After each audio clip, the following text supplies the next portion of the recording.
السلام علیکم ورحمۃ اللہ وبرکاتہ۔ آج کی جو ہماری موٹیویشنل سٹوری ہے وہ ایک درخت اور 3 قسم کے انسانوں کے گرد گھومتی ہے۔ یعنی ایک درخت ہے اور اس کے ساتھ 3 قسم کے انسانوں کا کردار آپ کو بتایا جائے گا۔ ایک سراہ میں ایک پھلدار درخت لگا ہوا تھا۔ ایک آدمی آتا ہے، وہ گرمی میں تھکا ہوا ہوتا ہے، وہ اس درخت کے نیچے جاتا ہے، دیکھتا ہے بڑے خوبصورت پھل لگے ہوئے ہیں، وہ پھل وہاں سے توڑتا ہے اور وہ پھل کھاتا ہے، پھر کہتا ہے چلو تھوڑی دیر آرام کر لیتے ہیں۔ تو وہ آرام وہاں پہ کرتا ہے، اس کو بڑا سکون ملتا ہے۔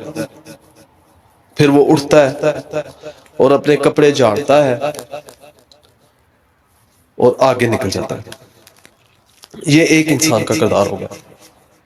دوسرا آتا ہے، وہ اس کے نیچے بیٹھتا ہے، پھل توڑتا ہے، پھل کھاتا ہے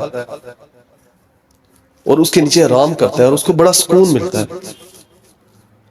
پھر وہ اس درخت کی مضبوطی کے بارے میں سوچتا ہے، اس درخت کی جو جڑیں جن کے اوپر مٹی وغیرہ نہیں ہوتی اس کے اوپر مٹی ڈالتا ہے، جو اس کی شاخیں لٹک رہی ہوتی ہیں وہ ان کو سپورٹس نیچے دیتا ہے، مینز کہ وہ اس درخت کی مضبوطی اور سیفٹی کے لیے سوچتا ہے اور جو کچھ اس سے ہو سکتا ہے وہ کرتا ہے۔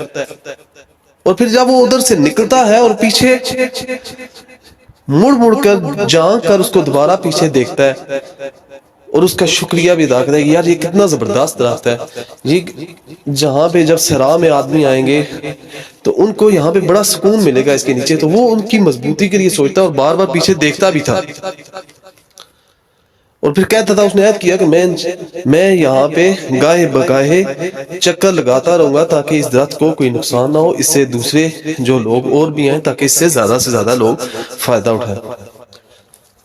یہ ہو گیا دوسرے آدمی کی۔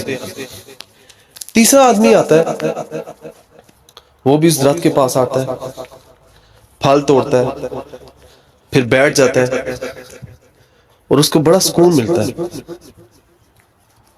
اور وہ آرام کرنے کے بعد وہ کیا کرتا ہے کہ اس درخت کو کاٹنا شروع کر دیتا ہے کہ یار میں نے تو جو کھا لیا، جو پھل اس کے ساتھ لگے تھے وہ اس نے توڑ لیے اور جو تھے باقی بھی وہ بھی اپنے ساتھ اٹھا لیے اور اس درخت کو ہی کاٹ دیا تاکہ کسی اور کو فائدہ نہ ہو سکے، بس جو مجھے مل گیا، جو میں نے کھا لیا، بس میں نے، تاکہ کوئی اور فائدہ نہ اٹھائے۔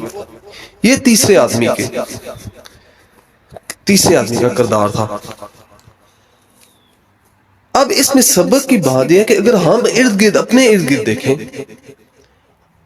ابھی ہر آدمی، پہلا آدمی تو آیا، اس نے فائدہ اٹھایا، اس نے پیچھے دوبارہ دیکھا بھی نہیں۔ آج ہمارے معاشرے میں بھی جو آدمی کسی سے نیکی کرتا ہے تو ایک تو ہماری کیٹیگری ہے کہ ہم دوبارہ اس کی طرف دیکھتے بھی نہیں۔ اگر ایک آدمی نے ہمیں کوئی فائدہ پہنچایا، ہمارے لیے بہتر سوچا، تو ہم میں سے کچھ آدمی ہیں وہ دوبارہ یاد ہی نہیں کرتے، دیکھتے ہی نہیں اس طرف۔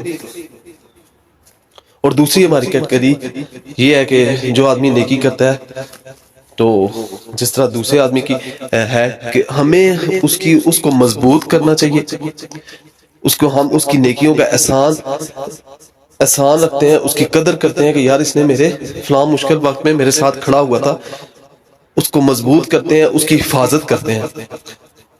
اور تیسرا، ہمارے اندر ہی ایسے انسان ہوتے ہیں جو آدمی جس کے ساتھ نیکی کرتا ہے وہ اسی کی جڑیں کاٹنا شروع کر دیتے ہیں، اسی کو کاٹنا شروع کر دیتے ہیں، اسی کو گرانا شروع کر دیتے ہیں۔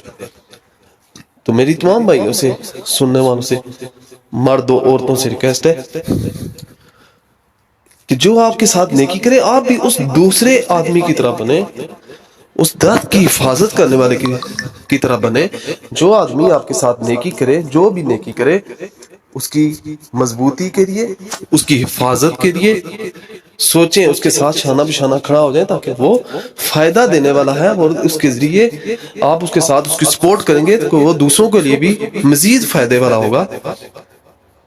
تو اسی طریقے سے ہم نے ایک الحمدللہ ایک پاکستان کا بہت بڑا ویلفیئر سسٹم بنانے جا رہے ہیں. جو لوگ دوسرے لوگوں کی انسانیت کی خدمت کرنا چاہتے ہیں، جن کے اندر جذبہ ہے، وہ ہمیں جوائن کریں تاکہ ہم دوسرے لوگوں کی بھلائی کے لیے زیادہ سے زیادہ کام کر سکیں، اور ہم بھی وہی درخت، ہم سب انشاءاللہ مل کر وہی درخت بنیں گے اور اس درخت کی حفاظت کریں گے جو لوگ دوسروں کی بہتری کے لیے کام کرتے ہیں. اللہ تعالی ہمارا حامی و ناصر ہو. بہت شکریہ سننے کا. السلام علیکم ورحمۃ اللہ وبرکاتہ.